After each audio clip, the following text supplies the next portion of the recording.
The Nazgul, the Ringwraiths. These beings underwent a dramatic change, being warped from kings of men to ghostly figures serving Sauron. This transformation of the Nazgul is a disturbing one, but today I will explore not only the transformation of the Nazgul from kings to servants, but also delve into their symbolic significance and the profound impact that they have on Middle-earth and its inhabitants. Build me an army worthy of Mordor.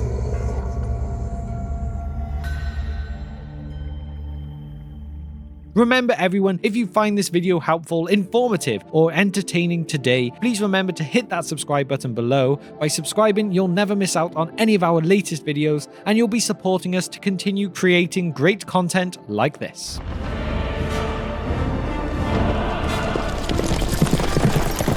The transformation of the Nazgul from once mighty kings of men to ethereal ringwraiths bound in servitude to Sauron is a profound and unsettling journey. The Nazgul began their existence as 9 mortal men, each of exceptional stature and power. Tolkien's texts explicitly state that they were gifted rings of power in the Second Age, which granted them prolonged life and considerable power.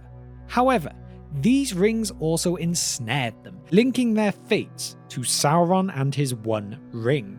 Over time, their autonomy waned, and they were gradually subsumed into Sauron's dominion, ultimately becoming his most feared servants. Their first emergence as the Ringwraiths, as the Nazgul, is recorded to be in the year 2251 of the Second Age, and they continued to exert their influence until Sauron's initial defeat in 3434 of the same age. Their endurance beyond this defeat was ensured by the continued existence of the One Ring, from that moment that Isildur said no. While Tolkien's texts offer concrete information on the transformation and roles of the Nazgul, there is room for speculation regarding their previous identities. It is plausible that some of the Nazgul were lords from Númenor who had aligned themselves against the faithful.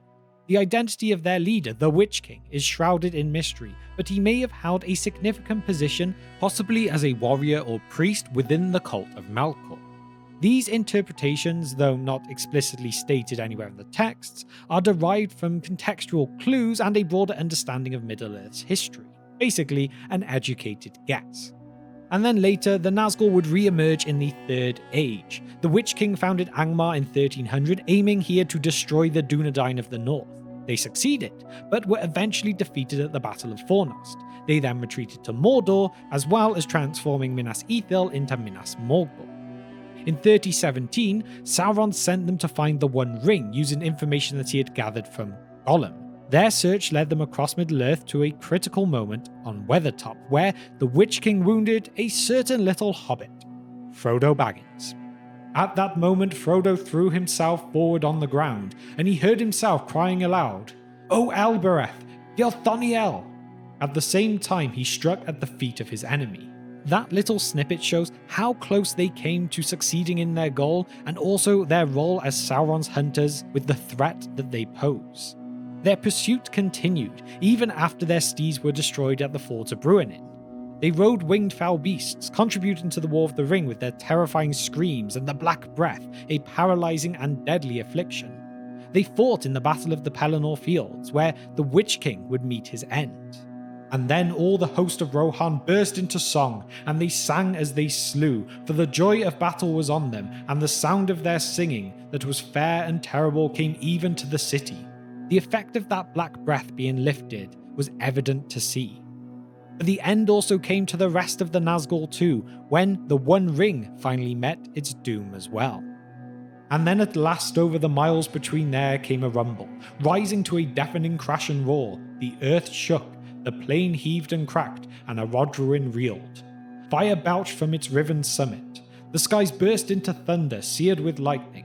Down like lashing whips fell a torrent of black rain, and into the heart of the storm, with a cry that pierced all other sounds, tearing the clouds asunder, the Nazgul came, shooting like flaming bolts, as caught in the fiery ruin of hill and sky they cracked, withered, and went out. The Nazgul symbolize the corruption of power and the loss of free will. Their journey from men to ringwraiths shows the destructive path of greed and ambition, serving as a warning of the dangers of unchecked power. Beyond their relentless search for the One Ring, the Nazgul played a crucial role in Sauron's broader strategy as well. They serve as military commanders and agents of fear, instrumental in executing Sauron's plans. You just have to look at the Witch King of Angmar, the leader of the Nine, and see how much of a pivotal role that they came to play, showcasing their importance in military confrontations. Their presence on the battlefield serves not only as a physical threat, but also as a psychological weapon, demoralizing the forces of good and spreading despair. It cannot be understated how important they would be. But the power of the Nazgul extends beyond the physical realm, as they wield a profound psychological impact on all those around them. Their mere presence is enough to instill fear and despair, like I said, a critical component in their ability to dominate and control. You only need to look at Frodo and his companions when they get that overwhelming sense of dread just as one draws near. This ability to induce terror showcases the nature of their power, and how that battle against evil was not only fought with swords and shields, but also in the minds and the hearts of the individuals that stood up against them.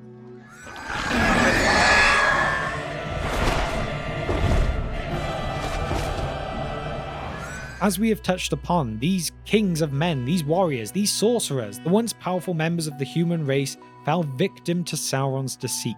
When they accepted those rings of power, they did not realize the heavy price that they would have to pay. Gradually, the rings stripped them of their humanity, transforming them into wraiths, mere shadows of their former selves, and slaves to Sauron's will. This transformation is a vivid illustration of how power can corrupt and strip one of their humanity, a central theme in Tolkien's works. Tolkien uses visual symbols to represent their corruption and loss of agency. He dresses the Nazgul in black robes and gives them terrifying steeds, making their deceit into malevolence both visible and tangible. Their pursuit of the One Ring is not just a physical hunt, it also symbolizes the destructive nature of power and its capacity to erode personal integrity and morality. Through the story of the Nazgul, Tolkien conveys a profound message. Even the strongest and most powerful individuals are not immune to corrupting influence of power. Power is a double-edged sword. It can give strength, but it can also bind and consume those who wield it. The Nazgul are a chilling reminder of this duality, serving as a warning to all the dangers of unchecked ambition and the importance of safeguarding one's soul against the seductive lure of power. The one they say no living man can kill.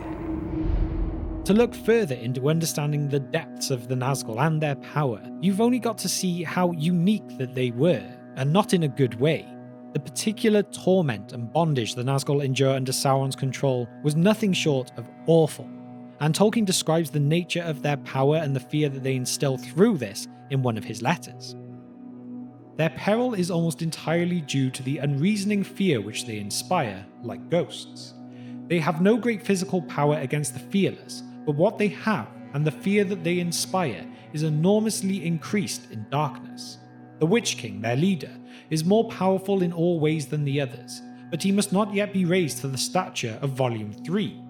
There, put in command by Sauron, he is given added demonic force. But even in the Battle of the Pelennor, the darkness had only just broken.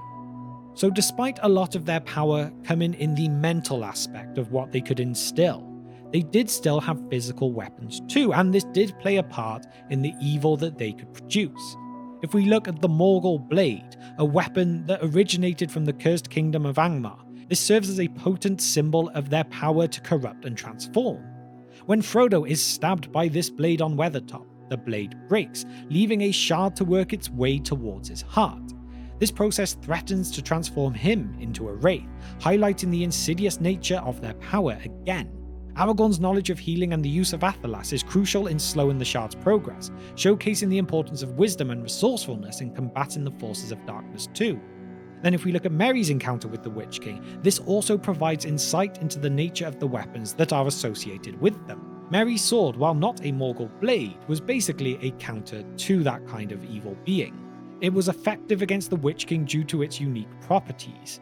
One of the magical blades of Westernesse that could actually break that bond that the Witch King had with the unseen realm. It really highlights that there are means to resist and even counteract the power of the Nazgul. They may appear almost undefeatable at times, especially with the Black Breath upon you, but there is always a way to fight back. And as a bit of a sideways step, just as the Morgul Blade represents the Nazgul's ability to corrupt and transform, other characters in Tolkien's world also grapple with the seductive power of corruption. They don't all fall to it in the same way as the Nazgul did. I mean, just look at Boromir, a valiant warrior of Gondor. He succumbs to the temptation of the One Ring, showing that even the bravest can fall when faced with such immense power. Or looking at someone far less noble, just consider Gollum. Once a creature like a hobbit, he is transformed by his long possession of the ring. He becomes twisted and unrecognizable from his former self. These characters are two extremes on different ends of the spectrum, and they serve as poignant reminders that the Nazgul are not completely unique in their corruption. They have just fallen to that theme of power's ability to taint even the strongest of wills. So you can see how this transformation of the Nazgul from those once great leaders to beings of shadow and terror, it serves as a stark manifestation of the corrupting influence of unchecked power and ambition. By examining their profound powers and comparing them to other characters, we get to gain that insight into their unique place within Middle-earth, but also underscore the thematic undercurrents of loss, corruption, and the quest for power that runs through the fabric of Tolkien's works.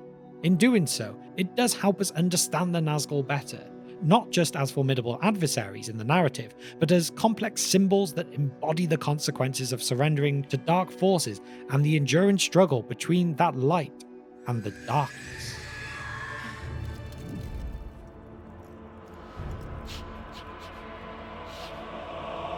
If we delve even deeper into these eerie and mysterious beings, we can get a good idea that there is a very diverse background within their ranks. Like we've mentioned previously, the leader of the Nazgul, the Witch King, or the Black Captain as he is very often referenced as, plays a significant role, although we do not know that much about his past. There's only one other of the nine, Kumul, also known as the Shadow of the East, that is given any kind of name explicitly. Although saying that, some people like to think that the character of Gothmog can be somewhat debated. It is thought by some that Gothmog is in fact another one of the Nazgul, although from the Peter Jackson movies we obviously get him presented as an Orc commander. It is never explicitly said either way, and the thing is he is only actually mentioned once in the entire book, and that comes not long after the Witch King himself has died, as this Gothmog is the second in command. He now was destroyed, but Gothmog, the lieutenant of Morgul, had flung them into the fray. Easterlings with axes, and Variags of Khand, Southrons and Scarlet, and out of Far Harad black men like half-trolls, with white eyes and red tongues. To be second to the Witch King, the new commander now that he has fallen, many really do believe that this was in fact one of the Ringwraiths. But like I said, it's really all just speculation. But anyway, the transformation into a Wraith is depicted as a torturous experience, encompassing intense physical, mental, psychological, and spiritual agony. Frodo's own harrowing journey after being wounded by that Morgul blade at Weathertop serves as a stark reminder of this as he physically and mentally deteriorates, illustrating just how little time a person, or a hobbit, has to heal before the transformation becomes irreversible. The lingering pain of Frodo's wound, both a physical and mental scar, ultimately contributes to his final decision to leave Middle-earth. Frodo did not answer. At last, he spoke with hesitation. "Well," he said, "I am wounded. It will never really heal." But this process of being transformed into a Wraith would be one of immense pain, physical and mental, psychological and spiritual. As we see Frodo gradually wither and begin to pale, a human or hobbit, once the process has started, there is little time to heal before it becomes irreversible.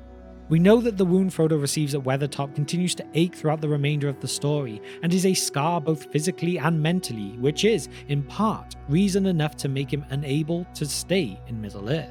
There is a sense that the taint of foul sorcery is a type of ritual impurity which poisons the soul and slowly bleeds away the humanity of an unfortunate victim.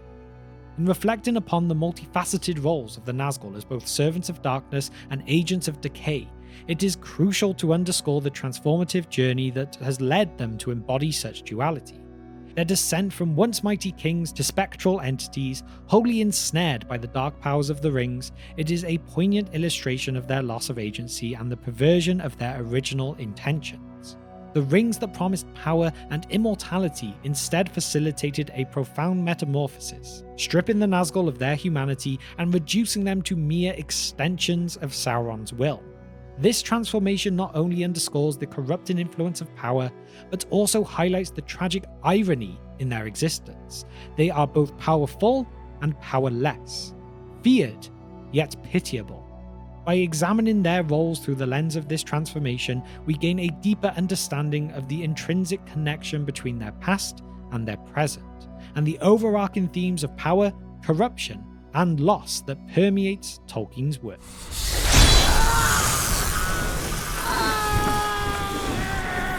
So there we have it. The transformation of the Nazgul from once mighty kings to enslaved wraiths under the dark power of Sauron is a compelling exploration of the corrupting influence of power and the loss of self. The journey from autonomy to servitude underlines the central theme that I have talked about today, showcasing the profound and irreversible changes that can occur when external forces sway individuals. Throughout this video, we have uncovered not just the mechanics of their transformation, but also the emotional and psychological toll that it exacts, providing hopefully a better understanding of what it truly meant to be a Nazgul. Ultimately, the fate of these once great rulers serves as a poignant reminder of the potential consequences of unchecked ambition and the perilous allure of power.